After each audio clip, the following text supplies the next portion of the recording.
Muy buenas noches, mis estimados hermanos, hermanas, amigos en el Señor.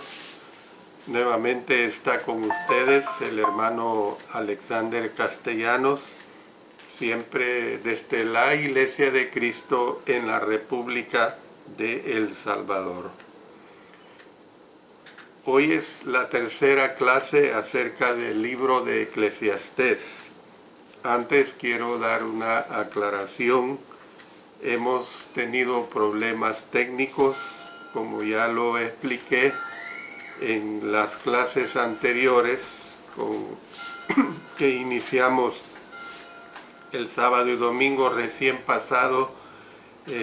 No está en nuestras manos el controlar estos problemas tecnológicos, pero como les he explicado, nosotros aun cuando no estuviera en vivo la señal, siempre los vamos a grabar los estudios y posteriormente los subiremos a través de YouTube y los tiene que buscar en Iglesia de Cristo El Salvador. Repito, Iglesia de Cristo El Salvador. También quiero hacer la siguiente aclaración. Estos estudios van aunados con citas de la vida de Cristo y de la Iglesia. El propósito es que hayan aplicaciones a nuestra vida cristiana y aplicaciones para toda persona. También le recomiendo que usted repase durante la semana las lecciones que ya están disponibles en YouTube a fin de que usted pueda disfrutar aún más las lecciones que en el presente estaré disertando cada sábado y cada domingo. Y una cuarta recomendación es que les suplico que compartan este mensaje con todos sus contactos. Es una manera como nos pueden ayudar para que el mensaje sea difundido. Bueno, pongámonos en oración. Padre Celestial, gracias te doy porque una vez más me permites el presentar tu sagrada palabra y especialmente en este maravilloso libro sobre Eclesiastés. Gracias Padre Santo por ello. Permite que tu servidor lo haga de la forma más clara y que sea de mucha ayuda para cada uno de nosotros. En el nombre de nuestro Señor Jesucristo. Amén. Amén. Bueno, hoy voy a comenzar la primera lección en sí del texto del libro de Eclesiastés. Y yo quiero decirle a usted, le voy a hacer esta interrogante. ¿Es todo vanidad? Sin Dios, sí. Esa es la respuesta. ¿Es todo vanidad? Sin Dios, sí.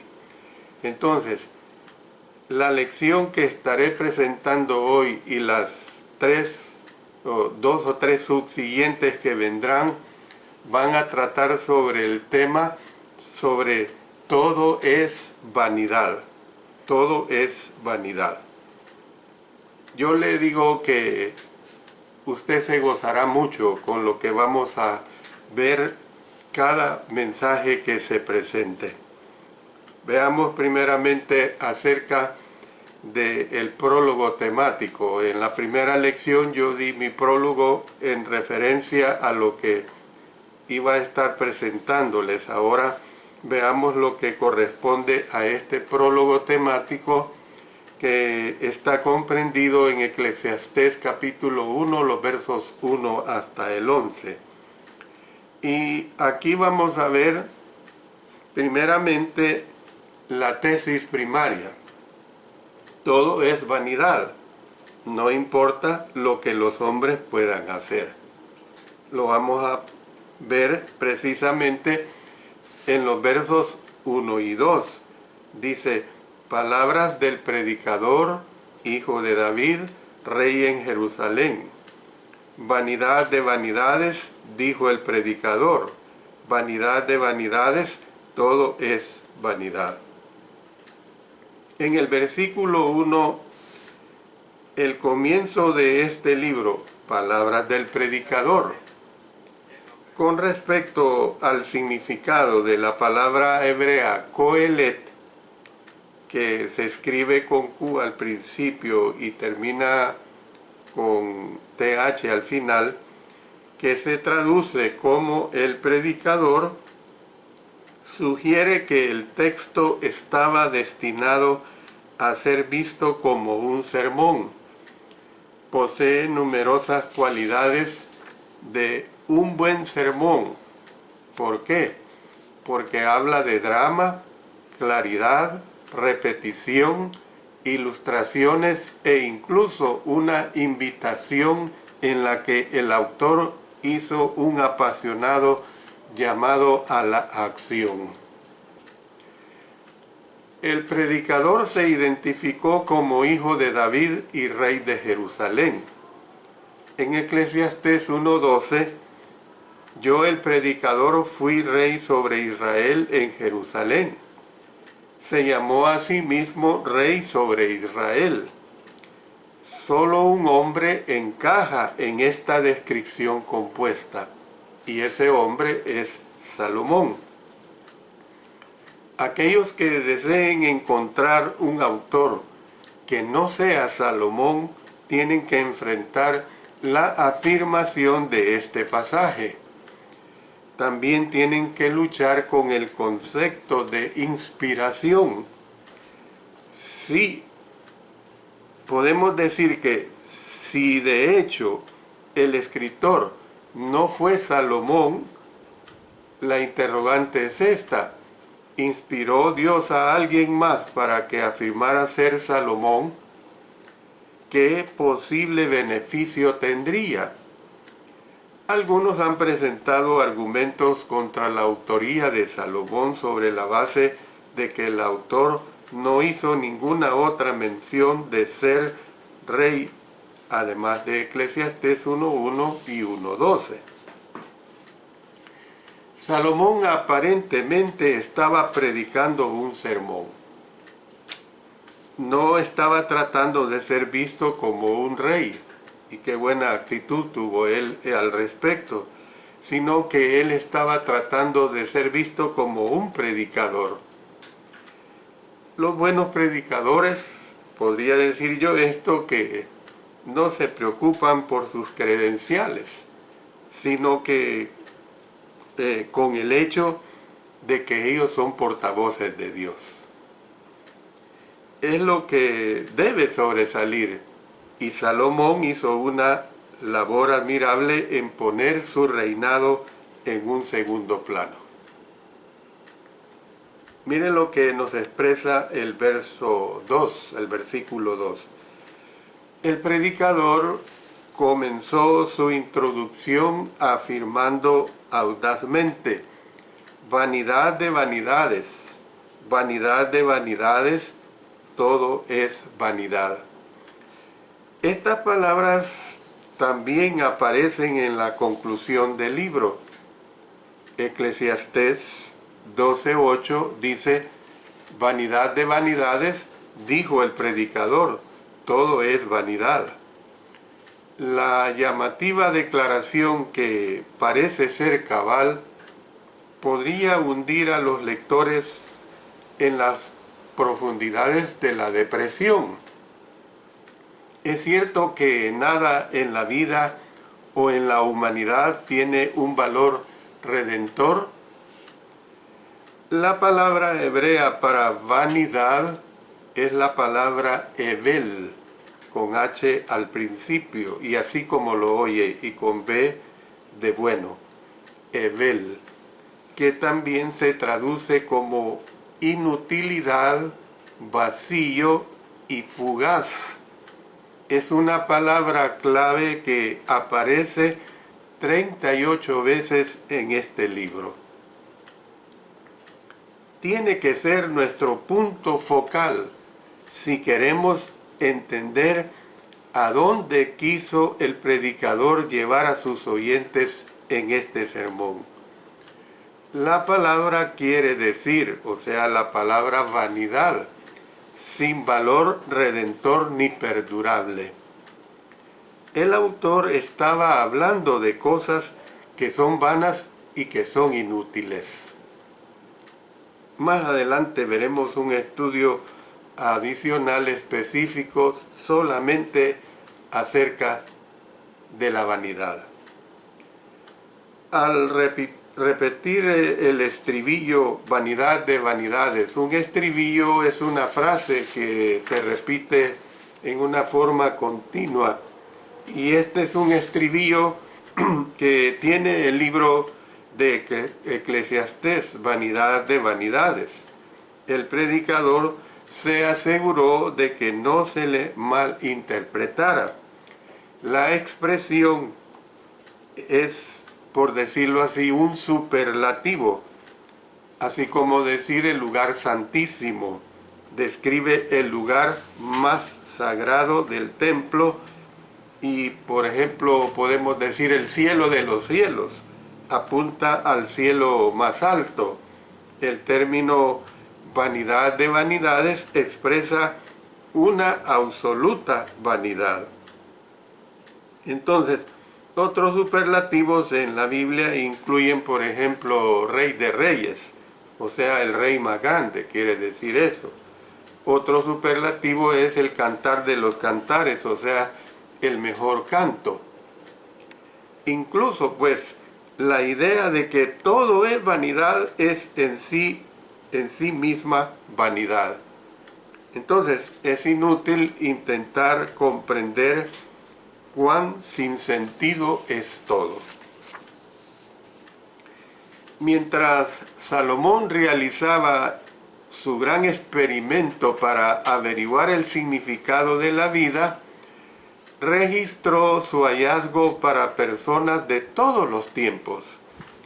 Al final de su exhaustiva investigación, dio la siguiente conclusión: teme a Dios y guarda sus mandamientos. Eclesiastés 12:13. Dice pues, el fin de todo el discurso es este: teme a Dios y guarda sus mandamientos, porque esto es el todo del hombre. Bueno, entremos ahora a ver las evidencias que prueban la tesis. Eclesiastés capítulo 1, vamos a ver para probar esta evidencia que prueban las tesis, los versos 3 al 11. Como apoyo a su tesis principal de que todo es vanidad, Salomón utilizó ilustraciones del mundo natural y de la actividad humana.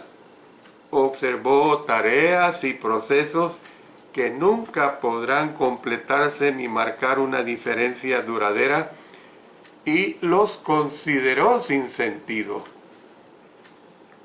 La pregunta introductoria la tenemos en Eclesiastés 1:3. ¿Qué provecho tiene el hombre de todo su trabajo con que se afana debajo del sol? El versículo 3, Salomón hizo una pregunta general a la que respondió en los siguientes versículos. El hombre trabaja arduamente, sin embargo, ¿con qué fin? En última instancia, ¿qué provecho tiene de todo su trabajo? Imagínense. La palabra hebrea que se traduce como provecho, o sea, la palabra yitrón, se encuentra solo en Eclesiastés, donde ocurre 10 veces. La versión Reina Valera traduce la palabra como provecho. Hay otras versiones que la traducen como sobrepasa, otras versiones como excede y otras como sirve. Es un término comercial que aborda el beneficio frente a la pérdida. el éxito sobre el fracaso. Jesús enseñó que incluso el hecho de que un hombre gane todo el mundo no tiene ningún valor si pierde su alma, porque ¿qué aprovechará al hombre si ganare todo el mundo y perdiere su alma? Marcos 8:36. Entonces, vamos poco a poco y ahora vemos que la frase debajo del sol aparece casi 30 veces en el libro y aparece solo en Eclesiastés. Imagínense qué peculiaridades que tiene el libro. También se compara con la frase debajo del cielo. Otra frase que usa el libro es sobre la tierra. Y otra frase es los que ven el sol. Todo debajo del sol universalmente es vanidad. Entonces, la respuesta a la pregunta podría leerse: no hay ninguna ventaja en el trabajo que haga una persona en cualquier lugar que lo haga. Sin embargo, el predicador no respondió la pregunta, simplemente permitió que atrajera el interés de la audiencia al escuchar o leer el sermón. Entonces, cuando todo está dicho y hecho, ¿qué beneficio ha obtenido una vida de arduo trabajo y de arduo esfuerzo? La respuesta es obvia. Sin Dios no ha habido ninguna ventaja. Eso es lo que tenemos que entender. Sin Dios no ha habido ninguna ventaja.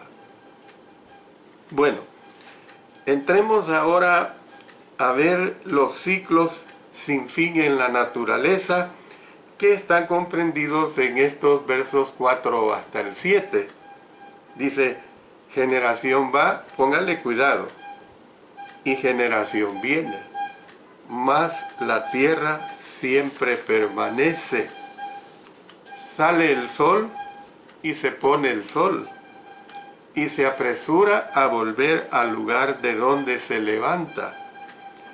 El viento tira hacia el sur y rodea al norte. Va girando de continuo y a sus giros vuelve el viento de nuevo. Los ríos todos van al mar y el mar no se llena. Al lugar de donde los ríos vinieron, allí vuelven para correr de nuevo. Cada una de estas declaraciones las vamos a analizar. Primero, Salomón habló de ciclos interminables que se ven en la naturaleza. Se menciona la tierra, el sol, el viento, los ríos. Salomón ofreció estas 4 ilustraciones de la naturaleza para apoyar su afirmación de vanidad en Eclesiastés 1:2. Porque hay que comprender ese mismo hilo de pensamiento que él nos viene presentando, donde dice, vanidad de vanidades, dijo el predicador, vanidad de vanidades, todo es vanidad. Yo le dije a usted una aclaración en los primeros 2 estudios que llegaría un momento que usted pensará que a lo mejor el estudio está al margen de la voluntad de Dios, como que no se toma en cuenta a Dios. Pues no, yo le digo que tenga mucha paciencia y que es todo lo contrario. Versículo 4.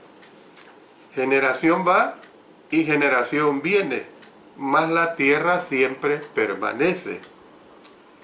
La tierra parece permanente y estable desde una perspectiva terrenal. La gente va y viene. Sin embargo, la tierra permanece. Hay un escritor de apellido Jerome que aseveró la ironía de este versículo.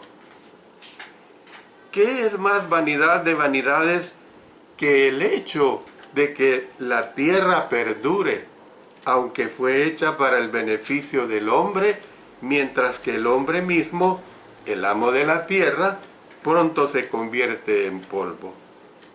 Bueno, hay otro escritor de apellido Leopold que lo dijo de la siguiente manera: esta aparición continua de nuevas generaciones en la faz de la tierra parece ilustrar con bastante fuerza la transitoriedad del hombre. Una generación siempre está en proceso de morir, mientras su sucesora está en proceso de aparecer en escena.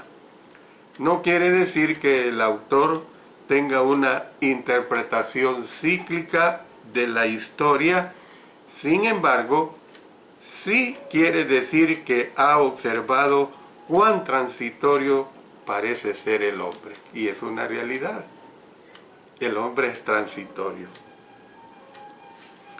Aunque la palabra hebrea olam se escribe con una apóstrofe al principio y con O-L-A-M, olam se traduce como siempre en el versículo 4, en realidad no quiere decir sin fin, más bien denota un periodo de tiempo indefinido conocido solo por Dios. En otras palabras, en última instancia, incluso la tierra pasará. Miren lo que nos dice el apóstol Pedro en su segunda carta, en el capítulo 3, versículo 10. Pero el día del Señor vendrá como ladrón en la noche, en el cual, note, los cielos pasarán con gran estruendo, y los elementos ardiendo serán deshechos, y la tierra y las obras que en ella hay serán quemadas. Bueno, entremos al versículo 5. Sale el sol y se pone el sol, y se apresura a volver al lugar de donde se levanta. Salomón pasó luego a un segundo ejemplo de la naturaleza para demostrar que todo es vanidad. Esta vez usó el sol para apoyar su tesis.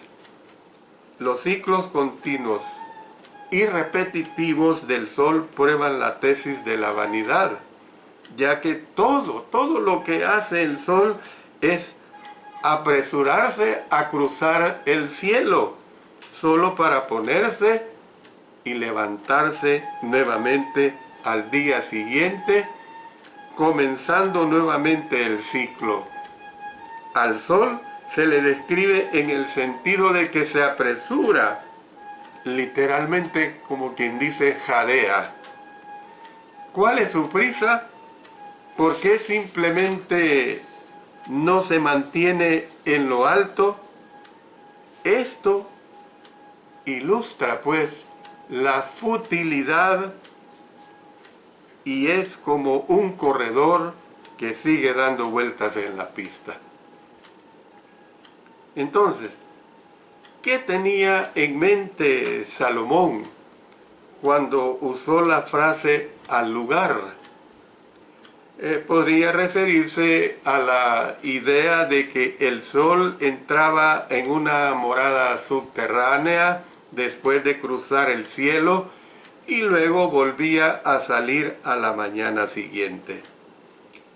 La idea es similar a la de Salmos capítulo 19, versos 5 y 6, donde el sol se compara con un esposo que sale de su tálamo.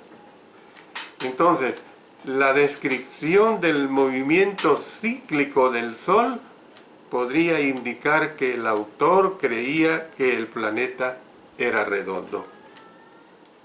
Pero ahora veamos el versículo 6. Dice que el viento tira hacia el sur y rodea al norte. Va girando de continuo y a sus giros vuelve el viento de nuevo. El tercer ejemplo de la naturaleza es el viento, que sopla de continuo en su trayectoria circular sin ninguna razón aparente. A medida que el sol se mueve de este a oeste, se dice que el viento sopla hacia el sur y rodea al norte, completando los 4 puntos cardinales. La palabra hebrea para tira proviene del verbo raíz alak, con H al principio y con K al final, alak. Y la palabra que se traduce como vuelve es de raíz sabak, con S al principio y B de bueno al final. Lo interesante de estas dos palabras es su repetición en el texto. Alak aparece 2 veces, mientras que sabak aparece 3 veces. 4 contando los sustantivos sabid, que quiere decir giros. Por eso le estoy hablando de esto, para comprender que quiere decir giros. Entonces, literalmente, el versículo podría traducirse soplando hacia el sur y girando hacia el norte. Girando, girando, soplando el viento, y en su recorrido circular el viento regresa. Entonces, con esta repetición, Salomón mostró la inutilidad e inquietud demostradas por el constante soplo del viento. Entonces, ¿qué es lo que nosotros vemos? La importancia del soplo global de los vientos ha sido un misterio siempre para la ciencia. Sin embargo, al menos se ha entendido que proporciona beneficios importantes para la humanidad. Henry Morris sostuvo que Eclesiastés 1:6 contiene una extraordinaria comprensión de la atmósfera, identificando los recorridos globales de los vientos que eran desconocidos por los antiguos, sin embargo, que son estudiados por los meteorólogos modernos. Entonces, ¿qué es lo que nos expresa el versículo 7? Mire, el cuarto uso de la naturaleza. Yo cuando era niño tenía esta curiosidad, y aquí yo he quitado esa duda que de este niño la tuve. Los ríos todos van al mar, y el mar no se llena. Al lugar de donde los ríos vinieron, allí vuelven para correr de nuevo. Salomón concluyó esta sección analizando un cuarto ejemplo de la naturaleza para respaldar pues su visión de la futilidad de la vida, o sea, el de no darle la importancia de vida a la vida. Los ríos todos van al mar, y el mar no se llena. En otras palabras, nada se completa nunca.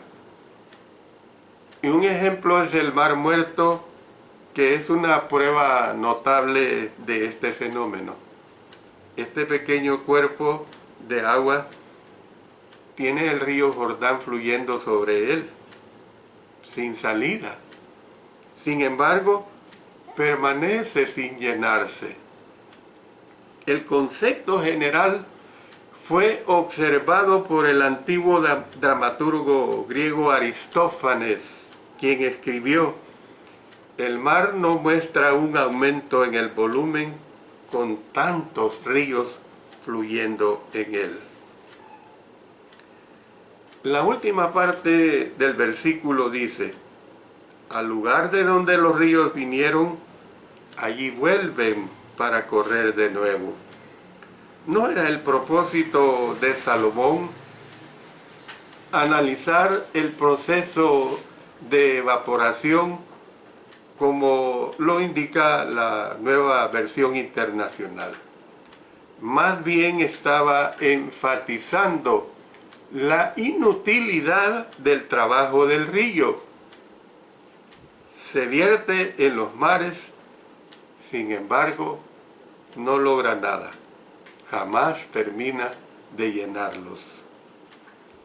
Aún así, pues, la razón por la que los mares no se llenan tiene que ver con el proceso de evaporación. Al igual que con los ejemplos anteriores, la ilustración proporciona material interesante para la investigación científica. Y aquí añado una nota que es bien interesante. El escritor Morris señaló que el ciclo hidrológico depende de la circulación atmosférica. En Eclesiastés 1:6 dice: el viento tira hacia el sur y rodea al norte, va girando de continuo y a sus giros vuelve el viento de nuevo. Y del recorrido del sol, Eclesiastés 1:5 dice: sale el sol y se pone el sol y se apresura a volver al lugar de donde se levanta. El sol evapora el agua del océano, que luego es transportada tierra adentro por los vientos, donde puede condensarse y caer a la tierra y luego regresar al océano. Bueno,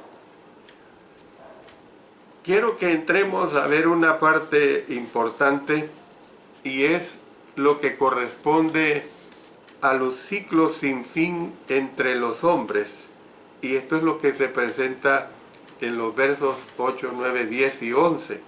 Note lo que nos dice el capítulo 1. Todas las cosas son fatigosas, más de lo que el hombre puede expresar. Nunca se sacia el ojo de ver, ni el oído de oír. ¿Qué es lo que fue? Lo mismo que será. ¿Qué es lo que ha sido hecho? Lo mismo que se hará. Y nada hay nuevo debajo del sol. ¿Hay algo que se puede decir, he aquí esto es nuevo? Ya fue en los siglos que nos han precedido.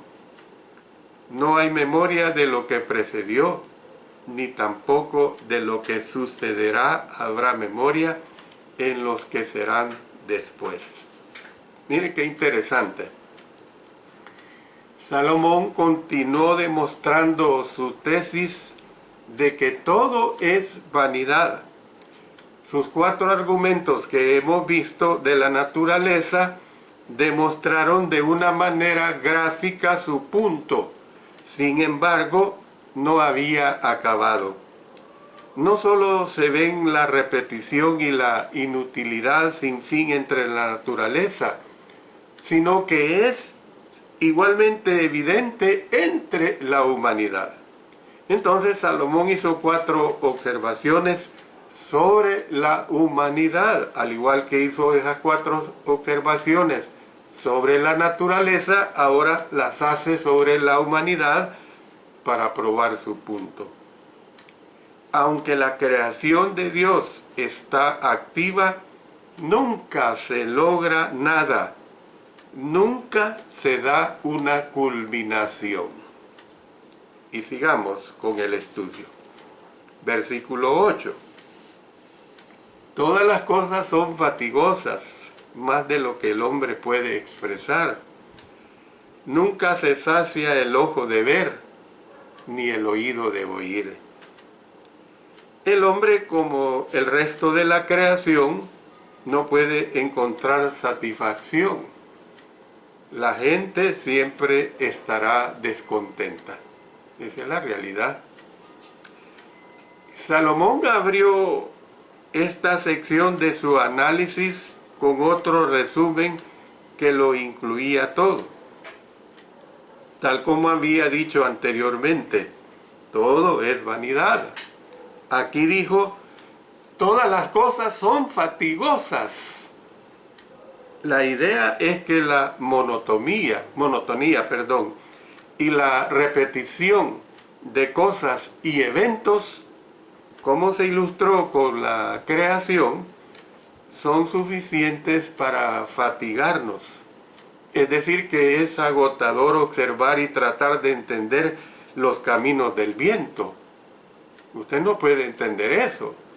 En última instancia, el hombre pierde toda energía para continuar.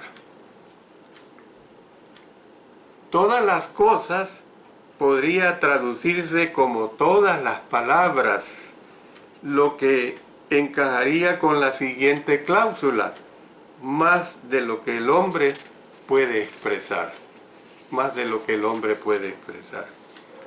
Las personas son incapaces de enmarcar en palabras lo inútil que son todas las cosas.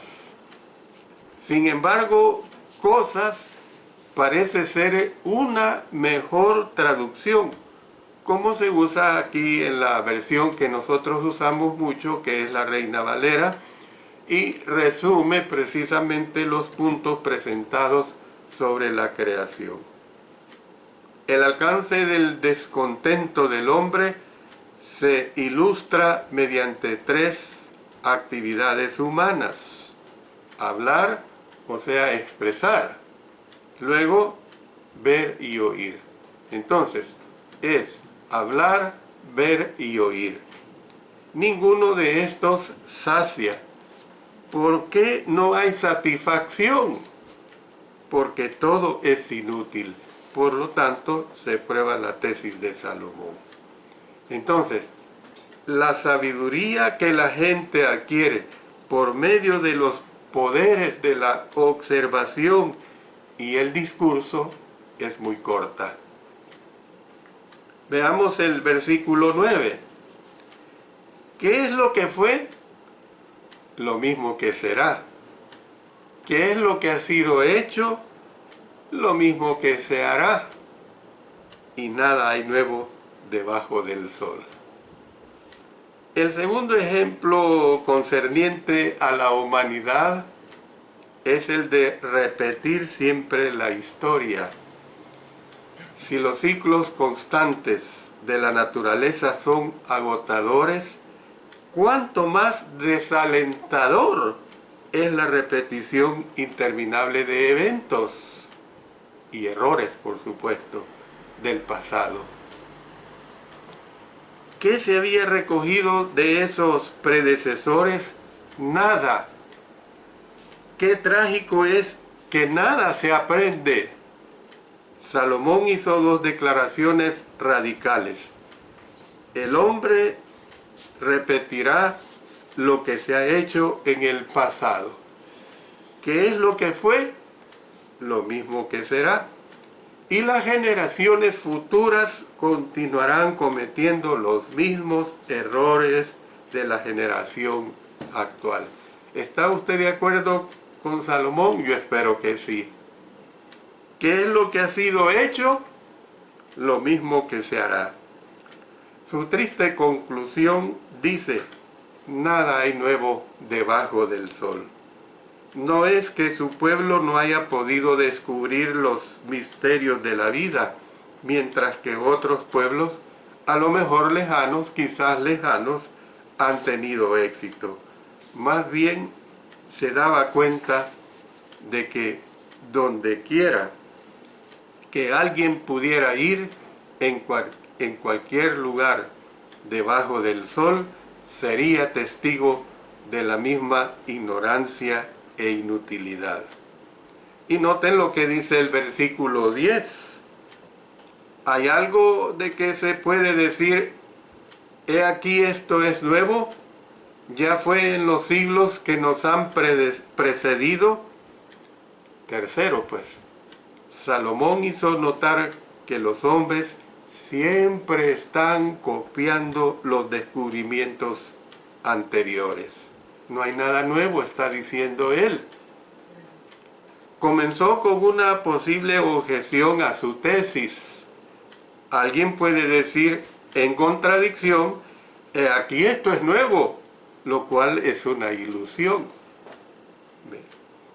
Puede que tenga una variación, sin embargo no es más que lo mismo. Por ejemplo, mire el ejemplo que le pongo. Podría presentarse el avión como un nuevo invento desde los días de Salomón. Sin embargo, es solo otra forma de viajar.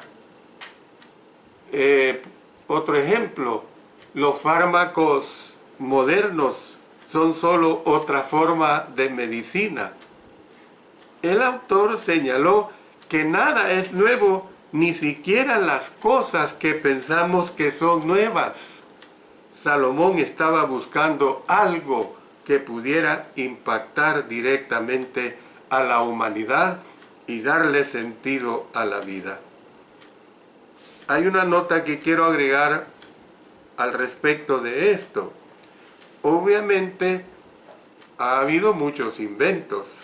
Sin embargo, en el contexto, el maestro probablemente tiene en mente cualquier invención que le permita al hombre romper el molde de la naturaleza y la sucesión que le permita precisamente encontrar la sucesión de la historia para encontrar significado, la cual trasciende el sentido de la inutilidad. El hombre no lo ha encontrado y cada generación, considerándose a sí misma como la más grande, sigue sin llegar a alguna conclusión. Puede que los inventos, como las ilustraciones dadas, hayan mejorado ciertos aspectos de la vida. Sin embargo, note lo siguiente, el hombre hoy enfrenta los mismos desafíos que enfrentan todas las generaciones, la necesidad de sobrevivir, el impulso de triunfar, el deseo de ser felices.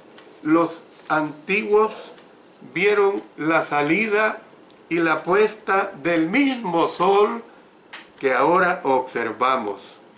Vieron fluir los mismos ríos.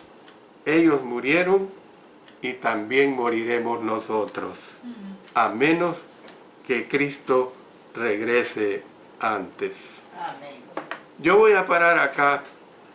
Yo quisiera seguir, mis estimados hermanos, hermanas, amigos, amigas, pero tengo que parar por razones técnicas, por razones de su tiempo.